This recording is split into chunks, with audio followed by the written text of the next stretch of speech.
अस्सलाम वालेकुम।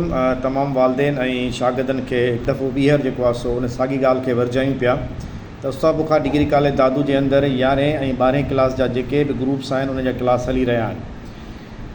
3-4 ॾींहंनि खां क्लासनि जो जेको सिलसिलो आहे सुस्त रवी सां हले पियो, पर नो डाउट इंजीनियरिंग ऐं मेडिकल जा ॿार बराबरि अचनि पिया।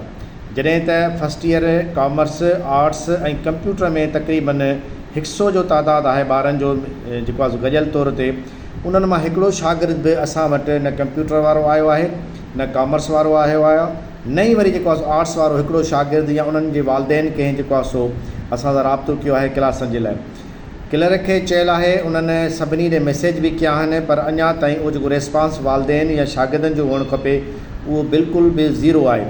त मां सभिनी खे हिकु दफ़ो ॿीहर इहा अपील करणु चाहियां थो त महिरबानी कयो पंहिंजे ॿारनि खे मोकिलियो। अव्हां जा आर्ट्स जा, कॉमर्स जा ऐं कंप्यूटर जा क्लास हलंदा अगरि तव्हां ईंदो।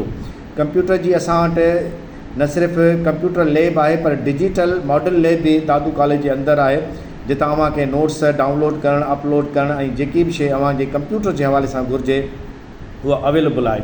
महिरबानी कयो। आर्ट्स जी मुकमल फैकल्टी दादू कॉलेज जे अंदरि मौजूदु आहे, उस्ताद मौजूदु आहिनि। कॉमर्स जी फैकल्टी असां वटि मौजूदु आहे।